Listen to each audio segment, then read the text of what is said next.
Hey everyone, it's George from Blockchain DXB and today is the 4th of Jan 2024 and look as we are just few days away where we get some clarity regarding an approval of Bitcoin Spot ETF. It's either going to be accepted or it's going to be rejected. And what happened guys, just before I was going live to go ahead and record this episode, I did actually read the news regarding Fox Business, and what the article is actually reporting is that the SEC stock exchange officials had a meeting to go ahead and discuss a potential spot Bitcoin ETF. So I'll definitely go ahead and touch base on that. Now, since the last 24 hours, guys, the global cryptocurrency market volume is completely different. And to be honest, guys, I really am not liking these numbers because the numbers are looking completely bizarre, particularly the volume of DeFi. If you look at the volume of Uniswap, it has crossed the $3 billion mark. And to be honest, guys, this might be the very first time where the volume of Uniswap has crossed the $3 billion mark. And guys, listen, if you were to compare this to the price of Bitcoin and cryptocurrencies, the number just does not make any sense. And to be honest, guys, I wouldn't be surprised if we do find out some massive pump or dump scheme in the next 24 hours. So I'll definitely go ahead and touch base on that. And one of the reasons why that thing happened, guys, is because Circle USDC stablecoin did actually depeg to 74 cents, and that happened on Binance, but that happened for roughly around 11 minutes or so. So I'll definitely go ahead and touch base on that. Now in today's episode, guys, we're going to be discussing some news from South Korea, India and Nigeria. And the first one that I'm going to be talking about is regarding South Korea. And what they want to do is they want to ban cryptocurrency purchases with the use of credit cards. Now listen guys, historically South Korea has been massive advocates of Bitcoin and cryptocurrency.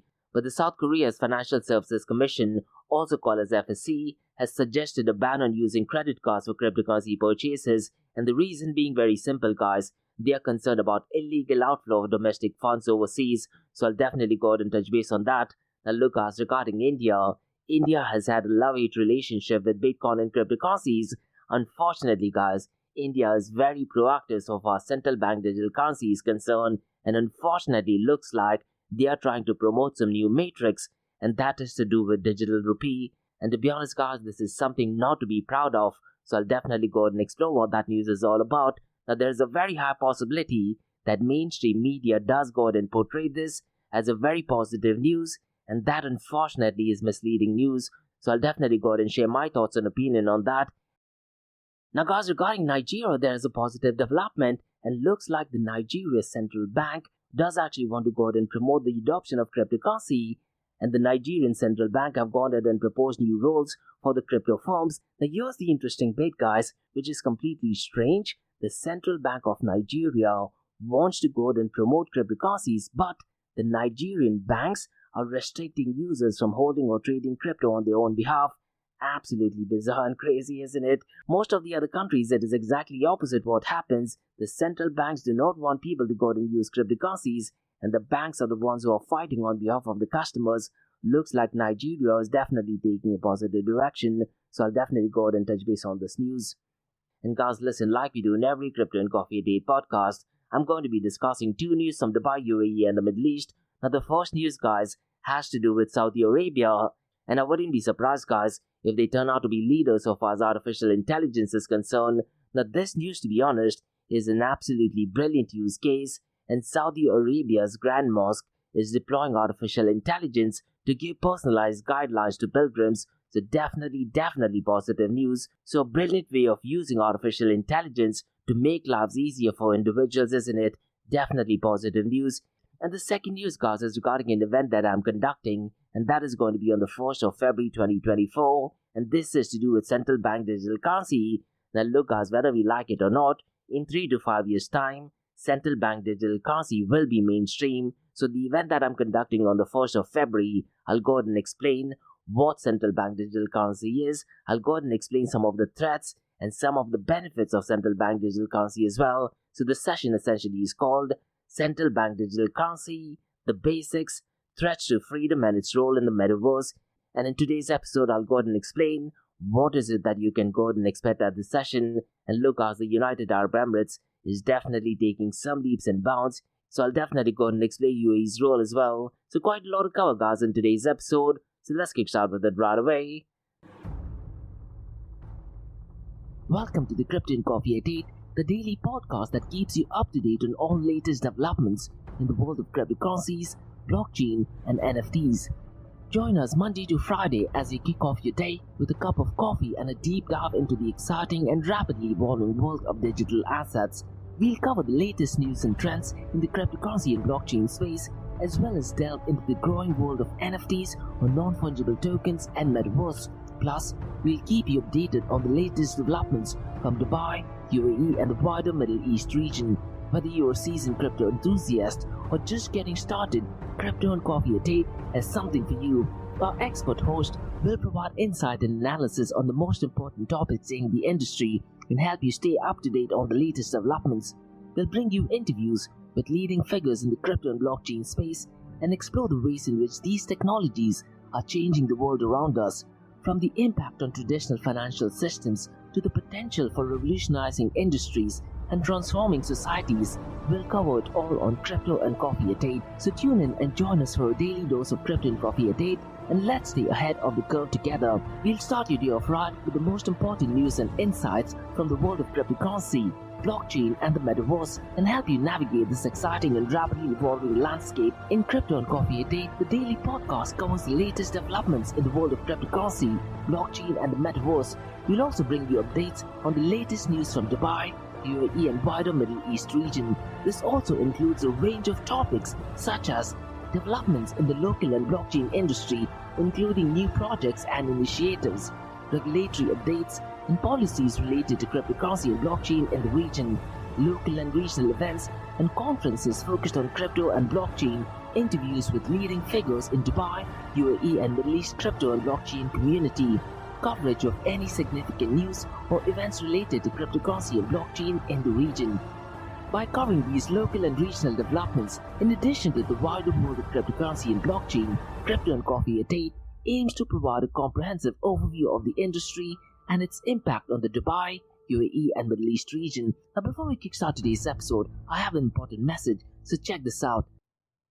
Thank you to our sponsors for being part of the blockchain DXB journey. Firstly, Advanced Media.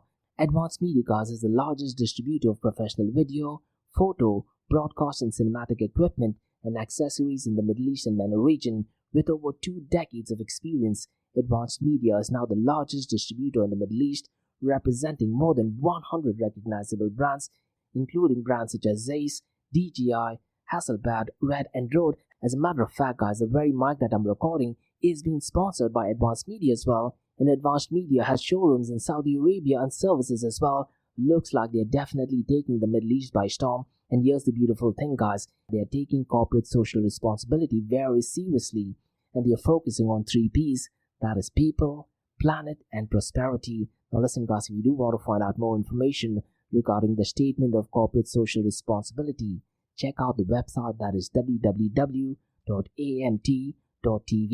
And here's the beautiful thing, guys, they also want to be a leader and set an example and reputation as a pioneer and member of the community.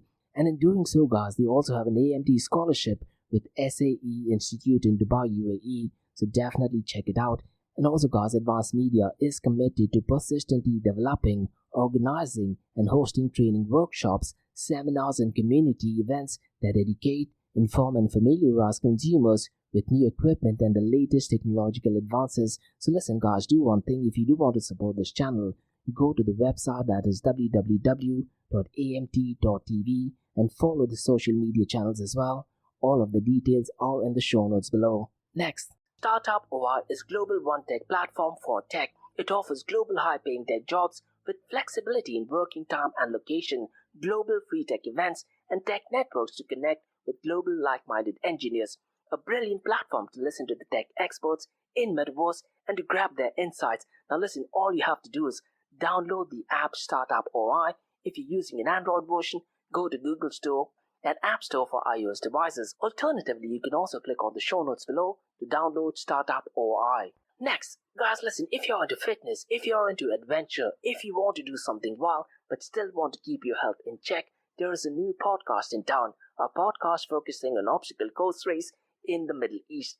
The podcast is called the Race Pace Podcast. So check out the Race Pace Podcast across all leading platforms.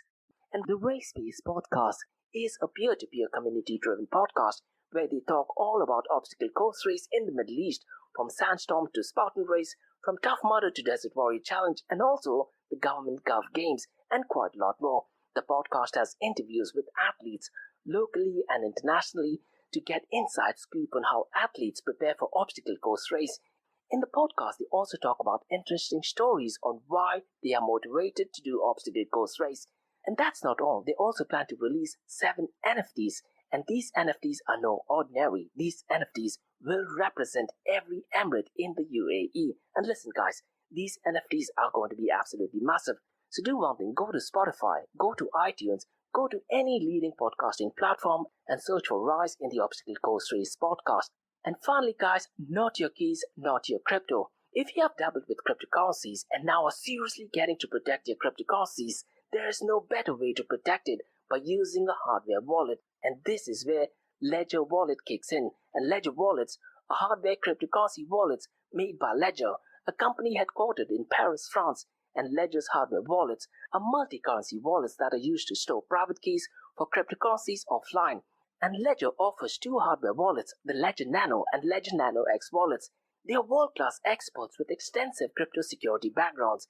They continuously look for vulnerabilities in Ledger products in a constant effort to improve the level of security. Now, in today's world, securing these digital assets is a critical challenge, and this is where Ledger kicks in. So click the link below to buy your hardware wallet and support this podcast. It is a brilliant way to support this podcast. So what are you waiting for?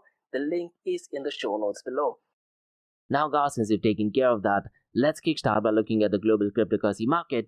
Now listen guys, the numbers today are completely bizarre, and I really am not sure what is going on in the global cryptocurrency market. Now the global cryptocurrency market as of now is at $1.68 trillion, and since the last 24 hours, it is marginally up by 2.73%. Now if you look at the total cryptocurrency market volume since the last 24 hours, it is at $74.39 billion, and since the last 24 hours, it is down by 34.18%. Now guys, if you look at the volume of DeFi, it is only at $6.96 billion, and DeFi is accounting for 9.35% of the total crypto market 24-hour volume. And guys, so far as the total value locked is concerned, it is at $53.43 billion, and Lido's dominance is extremely steady at 21.13%. Now the following metrics guys are completely bizarre, and I really am hoping we do not find out some massive collapse in the world of stablecoins or cryptocurrency. Now if you look at decentralized to centralized exchange dominance, it is pumped up to the roof, and as of today it is at 27.23%. Now could it be possible because of Circle USDC's depegging, the numbers have got completely wild? I'm hoping that is the case, but if you actually look at it, it does not look like that. Cause listen guys, if you look at the 24-hour volume, Uniswap volume has got completely off the chart, and it is at $3.03 billion. So it looks like in the last 24 hours, decentralized exchange, particularly Uniswap, has been used in order to go out and sell, or in order to go out and buy a lot of Bitcoin and cryptocurrencies, or a lot of trading is going on using Uniswap. To be honest guys, I really am not sure. The number just does not make any sense. PancakeSwap's volume is also extremely high. It is at number 2nd at $891.19 million. So if you look at the first and second decentralized exchange, the volume is almost $4 billion. And I really am not sure guys why the volume is so high, considering the fact the volume of stablecoins is less, the 24-hour trading volume of Bitcoin and Ethereum is less, the price of Bitcoin is marginally pumped up, and even the price of Ethereum is marginally pumped up. So I really am not sure why the volume in Uniswap or PancakeSwap is pumped up. Now so far as the decentralized exchange is concerned, number 3rd is Orca guys, and its volume is $407.68 million. Core Finance at $291.25 million, and Thorchain at $280.69 million. Now could it be possible guys that because of the report which was published yesterday by Matrix Spot, a lot of selling was going on? If that would have been the case guys, the price of Bitcoin and Ethereum should have gone down, isn't it? And even the 24-hour trading volume should have actually gone up, but that has not happened. So really I'm not sure what is going on. Now guys, if you look at the volume of stablecoins, compared to yesterday it is relatively less, and as of today it is at $65.96 billion, and out of the $65.96 billion, Tether USDT is accounting for $54.29 billion. Circle USDC guys, its volume is $6.44 billion, and Tron USD, its volume is $320 million. Now, these numbers would have made sense if, let's say, the volume of stablecoins would have pumped up, or if the 24-hour trading volume of Bitcoin and other cryptocurrencies would have pumped up. Unfortunately, that has not happened. Or, guys, could it be possible that Uniswap and PancakeSwap is having some kind of problem just in reporting these numbers? I'm hoping that is the case. If that is the case, hopefully we do not see a collapse in the next 24 to 48 hours. Now, guys, let me very quickly run through the market cap, 24-hour trading volume and dominance between Bitcoin and Ethereum. Bitcoin's market cap since the last 24 hours has pumped up by $20 billion, and as of today it is at $864 billion. And Ethereum's market cap has pumped up by roughly around $5 billion, and as of today it is at $273 billion. Now, guys, if you look at the 24-hour trading volume, unfortunately, since the last 24 hours, it has actually gone down, and it is at $28.4 billion, and Ethereum's 24-hour trading volume, guys, is well below the 50% mark of Bitcoin's 24-hour trading volume for today, and it is at $11.23 billion. And, guys, if you look at the dominance between Bitcoin and Ethereum, Bitcoin's dominance is 51.36%, and Ethereum's dominance is 16.30%. Now, guys, let me very quickly run through the market cap of stablecoins, because Tether USDT's market cap, guys, is completely off the chart, and as of today it is at $91.08 billion, and Circle USDC's market cap is at $24.78 billion.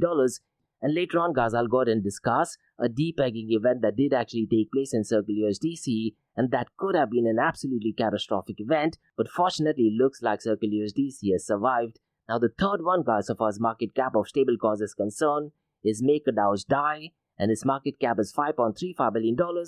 Tron USD is at number 4th at $2.31 billion, and finally Binance BUSD, guys, it is on a complete demise at $1.01 billion. Now, just a reminder, guys, Binance BUSD's market cap at one point of time was at $14 billion, and there was a very strong indication that it would actually go and touch the $16 billion mark. Unfortunately, because of the SEC and the left-leaning administration going after Binance and CZ, the end of Binance BUSD is 100% confirmed. Now, that is unfortunately one of the dangers of regulations, governments and politicians attacking you, isn't it? So we definitely need to be extremely careful of left-leaning administration. Now, guys, before we look at the king of all kings, that is Bitcoin, let me quickly run through a protocol that I found out via CoinMarketCap. And to be honest, guys, the reason I wanted to discuss this, because there are so many crazy projects in the cryptocurrency world, and this, to be honest, does look like one, and it is called as Coin98, and the ticker symbol, guys, of Coin98 is C98. So let me very briefly go ahead and explain what this project is. And Coin98, guys, or C98, is a platform created by Tan Lee and Bin Guan, both bringing the expertise as entrepreneurs and blockchain investors. And Tan Lee has a track record as a serial entrepreneur, an early supporter of projects like Thorchain, Band Protocol, and Alpha Finance. And Bin Guan, on the other hand, is a co-founder of Kydex Software, a company specializing in reviewing and building applications, while Kim Dang serves as the Chief Technical Officer or CTO, and is also a co-founder of Kydex Software. Now, one standout feature, guys, of Coin98 is the multi-chain compatibility wallet engine, and this means users can seamlessly interact with different blockchain wallets simultaneously using just one passphrase, and this actually eliminates the hassle of switching between various wallets and enhances user convenience. And look, guys, in the world of cryptocurrency, user experience is absolutely pivotal, isn't it? And the token of Coin98, that is C98, is the native token, and that serves both as a utility and governance token. And so far as the circulating supply of C98 is concerned, it is at 185 million, that is its total supply, and the maximum supply, guys, is capped at 1 billion tokens, and the token distribution is strategically divided, with portions allocated for ecosystem growth, community development, the team, strategic sales, the treasury, seed sales, Binance Launchpad sale, and advisor support as well. Now, notably, C98, guys, is not limited to a single blockchain. It is supported on Ethereum, Binance, Smart Chain, and even Solana, and they are functioning as an ERC20, BEP20, and SLP token respectively. And this multi-chain support widens the accessibility and usability of C98, and guys, to ensure the security of its platform, C98 employs an in-house development team alongside external audits, and Certic audits the Coin98 wallet, and Armor audits the C98 smart contract on both Ethereum and Binance Smart Chain as well. And these audits are crucial for verifying the integrity and security of the platform's smart contract and even the products, assuring users that the assets are handled in a safe and secure manner. Now guys, what are your thoughts on it? Me personally, I really am not sure the future of this particular project. Now guys, before we look at the king of all kings, that is Bitcoin, let me quickly give you an update on what is going on regarding Bitcoin spot ETF. Because to be honest guys, just before recording this podcast, I saw this news, and this news is actually published by Fox Business, and Fox Business is actually reporting that the US Security and Exchange Commission, stock exchange officials meet ahead of potential spot Bitcoin ETF approval, and guys, the ETFs would trade on New York Stock Exchange, Nasdaq and CBOE, that is Chicago Board Options Exchange. And Fox Business guys is stating that they have learned that the SEC staff attorneys from the Division of Trading and Markets are meeting with officials on the major exchanges, that is the one that I just mentioned. And could it be possible that an ETF will be approved? We'll just have to wait and see. Because to be honest guys, the meetings are seen as a positive sign that the SEC is nearing approval of some or all of the dozens of applications by major money managers and crypto firms for the product. And according to the people at the firms who asked not to be quoted by the name, the SEC is asking the exchange to revise and finalize the so-called 19B4 filings, which is submitted by the exchange on behalf of issuers, and they must receive SEC clearance before the ETF can be sold to the public. Now look guys, could it be possible that the US Security and Exchange Commission postpones this decision? I wouldn't be surprised if that thing happens. And look guys, I really feel that if we have a left-leaning administration, the possibility of a Bitcoin spot ETF to be approved is extremely unlikely, but we don't have to make any guesses. We'll just have to wait and see for the next few days. And that news, to be honest, is definitely going to trigger the price of Bitcoin, either in a positive or in a negative way. And talking about the price of Bitcoin, guys, as of today, it is at $44,113. And since the last 24 hours, it is up by 3.35%. And since the last 7 days, it is up by 3.96%. Ethereum, guys, is at $2,278. Since the last 24 hours, it is up by 3.03%. But since the last 7 days, it is down by 3.24%. Binance BNB coin, guys, the price is extremely steady. And to be honest, guys, I really am getting worried about the future of Binance BNB chain and the price of Binance BNB coin. And as of today, it is at $320. Since the last 24 hours, it is up by 1.51%. And since the last 7 days, it is down by 3.27%. Now look guys, there was some massive drama that did actually take place momentarily, just for a few minutes, and that was regarding Circle's USDC. And Circle USDC stablecoin, which is tied to the US dollar, did actually drop to as low as 74 cents 3 times during a market sell-off triggered by doubts about the approval of a smart Bitcoin ETF. And the declines, guys, occurred between 12:10 and 12:21 on Binance, and that happened against the US trading pair. And each time, guys, the price swiftly rebounded to $1, indicating a lack of liquidity to maintain the stablecoin spec during the intense selling. Now listen guys, something similar did actually happen in Terra LUNA, and that did cause a massive chaos, and people went ahead and selling a lot of the Terra LUNA. Fortunately, that thing did not happen for Circle USDC, but what did happen is that more than $500 million in derivative positions were liquidated following a report by Matrix Spot, which I did talk about yesterday, isn't it? And they were actually predicting that the US Security and Exchange Commission would actually reject a number of spot Bitcoin ETF applications this month. Now listen guys, unfortunately because of that, temporarily USDC stablecoin depegged to 74 cents. Now thankfully that did not have a negative or cascading effect, or to be honest that would have been absolutely catastrophic. Now guys, let's discuss some news all the way from South Korea.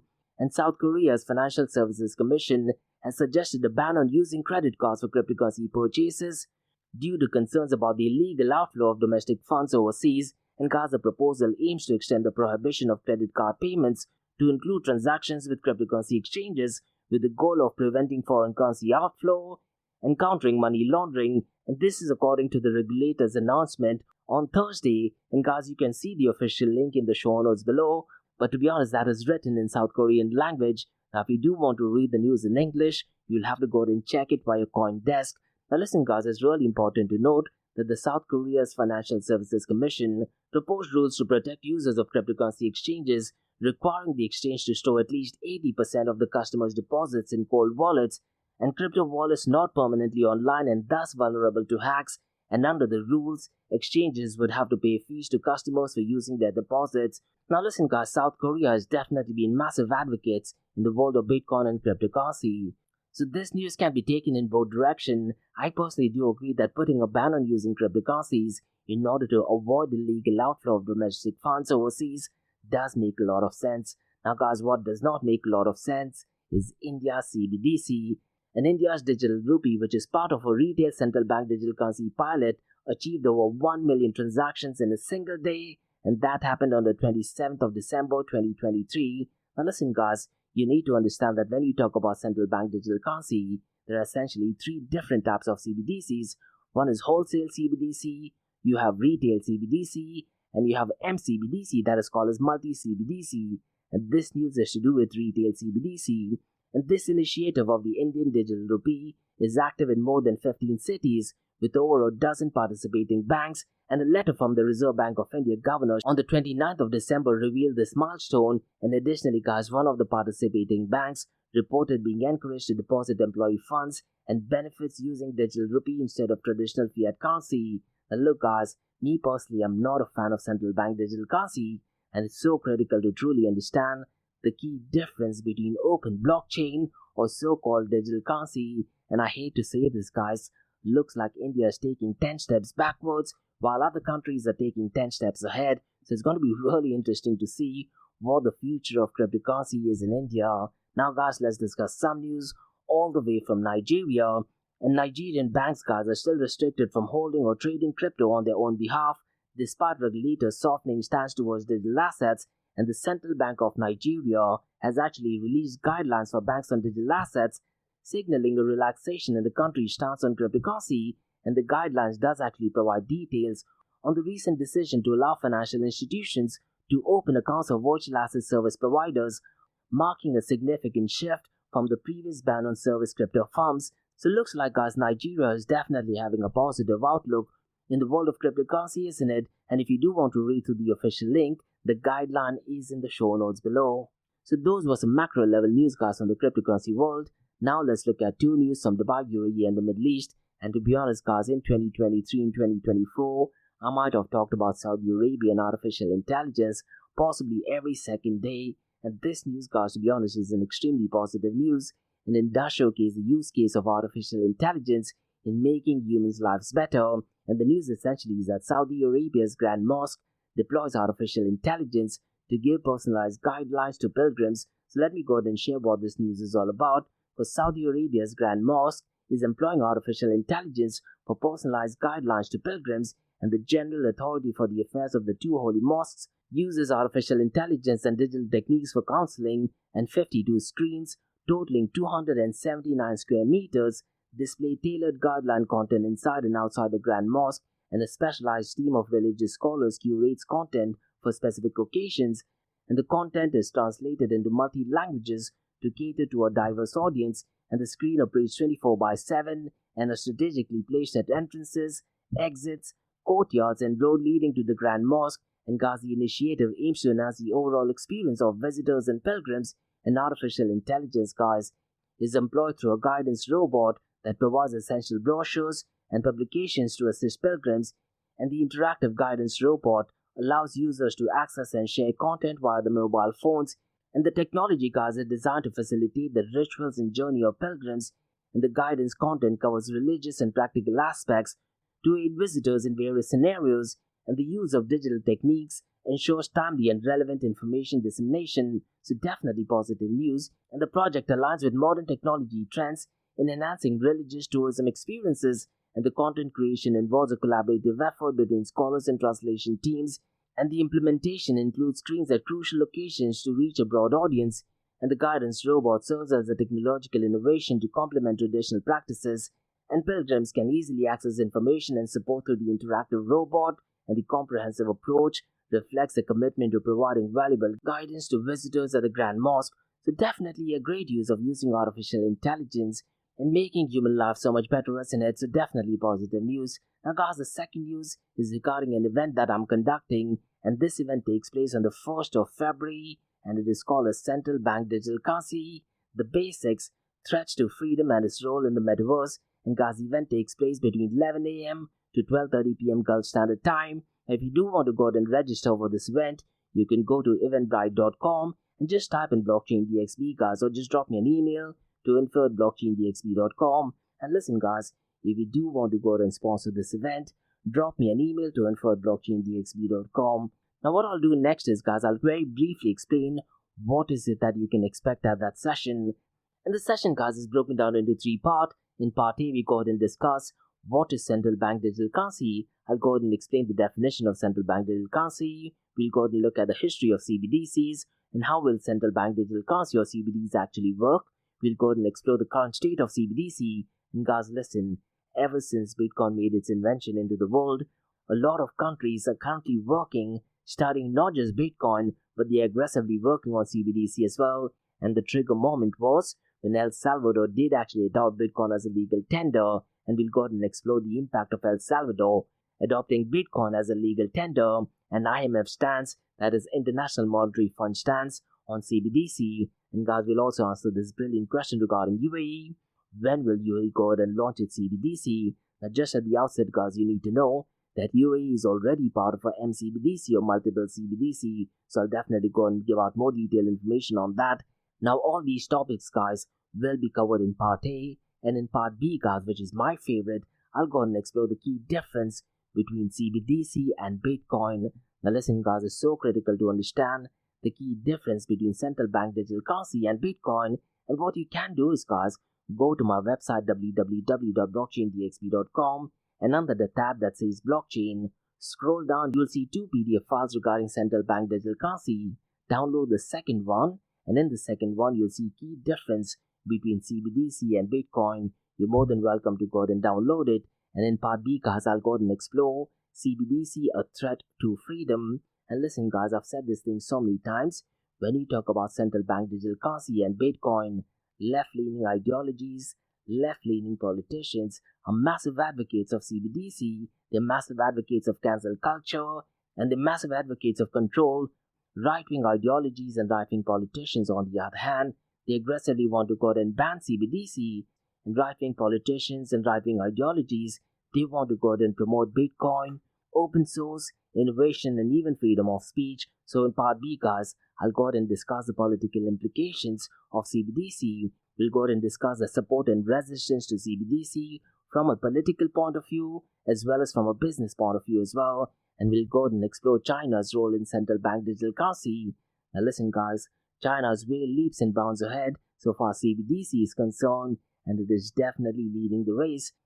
And it is a bit bizarre, guys, since the last few weeks, I've been seeing news from China that they also want to go ahead and be part of Web 3.0, because when you talk about CBDC and Web 3.0, they're exactly opposites of each other. So I'll definitely go ahead and touch base on that news as well. And in part B, guys, I'll also go ahead and discuss the different types of CBDC. And something which I did allude to earlier on, there are 3 different types of CBDCs. You have wholesale CBDC, you have retail CBDC, and you have multiple CBDC. I am not a massive fan of CBDCs, but when you talk about metaverse, I do feel that central bank digital currency will play a much better role than, let's say, cryptocurrency and blockchain, because you always need to remember when you talk about metaverse, you want to focus on user experience. And unfortunately, guys, cryptocurrency and blockchain technology, at least for now and at least for the next 2 decades, may not be ready for metaverse. Central bank digital currency, on the other hand, will be ready from the get-go. So I'll go ahead and discuss central bank digital currency's role in the metaverse. And as much as I dislike saying it, central bank digital currency will be an ideal fit so far as payment is concerned, so far as medium of exchange is concerned in the metaverse. So I'll definitely go ahead and explore that. Now in part C, guys, it's going to be catered only to UAE, and I'll go ahead and discuss UAE central bank's role so far as CBDC is concerned. And the UAE, guys, roughly around a year ago, did go ahead and launch a FIT program, and I believe they had 9 points that they were focusing on central bank digital currency. So I'll go ahead and explore each of these areas. So this session, guys, is completely free of cost, and it takes place on the 1st of February between 11 a.m. to 12:30 p.m. Gulf Standard Time. And listen, guys, if you do want to go ahead and sponsor this event, drop me an email to info@blockchaindxb.com. And the session is called as Central Bank Digital Currency, the Basics, Threats to Freedom and its Role in the Metaverse. So if you do have any questions in advance, you're more than welcome to send me an email to info@blockchaindxb.com. So those were the news, guys, on the crypto and coffee date world. Now we'll just have to wait and see if our Bitcoin spot ETF is approved in the next few days. Now so far as today's episode is concerned, guys, if you do have any feedback or suggestions, drop me an email to info@blockchaindxb.com. Check out my website www.blockchaindxb.com, and also check out my website area2071.com that talks everything about metaverse. And guys, if you like listening to this podcast, please click on the follow button, give it a 5-star rating, and share the word across. Now for the next few minutes is going to be an Ask Me Anything series where you listeners can ask any questions regarding Bitcoin, blockchain, beyond blockchain, cryptocurrencies, NFTs, DeFi, and metaverse. So let's kick start with the Ask Me Anything series.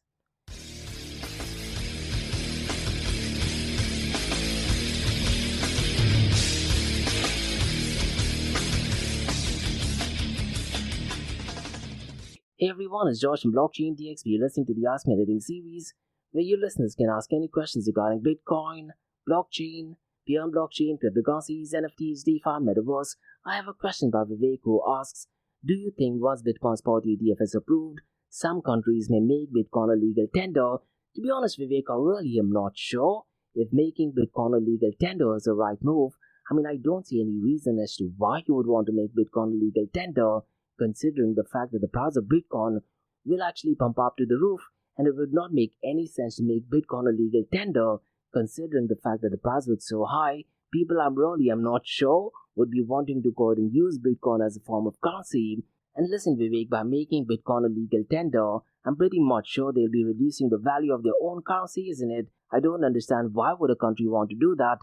Now, El Salvador making Bitcoin a legal tender wasn't a great move, to be honest. It has not turned out to be profitable at all for El Salvador. Now, what I think, Vivek, would be great, once a Bitcoin spot ETF is approved, maybe a government could buy a lot of Bitcoin and put it as a reserve. That would be an absolutely massive deal. But it would be great if one of the leading countries, such as US, UK, France, Italy, or Germany, go ahead and do that. And that would actually set the stage for other countries to go ahead and do that as well. It would not create any buzz. Let's say if an underdeveloped nation or country goes and buys a lot of Bitcoin and puts it as a reserve, unfortunately that may be treated in a negative way. I'm just stating the facts. And listen, Vivek, so far as your point is concerned, I don't think so making Bitcoin a legal tender would be an ideal use case. I very specifically remember there are certain states in US, they actually stated that they are willing to accept taxes in Bitcoin. Now really I'm not sure who in the right mind would actually want to pay the taxes in Bitcoin, because the value of Bitcoin is increasing and it is heading towards the roof, isn't it? So really I'm not sure who would actually be willing to go ahead and pay the taxes in Bitcoin. I'm pretty much sure there are some of the states in US that did actually try to do that. So to answer your question, no, Vivek, I don't think so. It'll be a good idea if any country would actually want to make Bitcoin a legal tender. Now what I do think, let's say in a country maybe like Zimbabwe, where the value of the currency is extremely low, if they go ahead and accept and make Bitcoin a legal tender, will it be beneficial to them? I really am not sure, to be honest, because look, there are some podcasters who have gone to Zimbabwe and they actually found out that people in Zimbabwe can't even go ahead and afford buying any Bitcoin. But it depends on how this news is portrayed. If so-called social media influencers go ahead and portray that Zimbabwe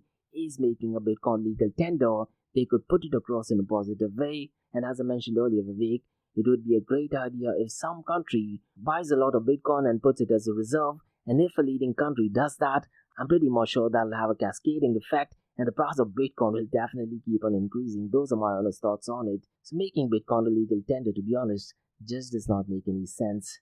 And that's about all, guys, from the Ask Me Anything season Blockchain DXB. In case you guys have any feedback or suggestions, drop me an email to info@blockchaindxb.com.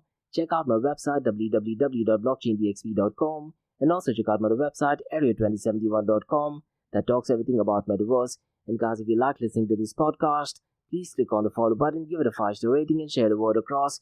And guys, remember, Monday to Thursdays, 8 a.m. to 8:30 a.m. we have Crypto and Coffee at 8, where we cover top news and information pertaining to Bitcoin, blockchain, beyond blockchain, cryptocurrencies, NFTs, DeFi, and metaverse. And how this series of episodes in the Crypto and Coffee at 8 works is, we usually cover some top news and information pertaining to the price of cryptocurrencies, some major breaking news, occasionally short and sweet news as well, news that has an impact in the cryptocurrency world. The other two news and information is related to Dubai, UAE, and Middle East in the world of Bitcoin, blockchain, beyond blockchain, cryptocurrencies, NFTs, DeFi, and metaverse. And what you're listening to right now is the Ask Me Anything series, where you listeners can ask any questions regarding Bitcoin, blockchain, beyond blockchain, cryptocurrencies, NFTs, DeFi, and Metaverse. So thanks so much for listening, guys, and have a nice one. Bye-bye.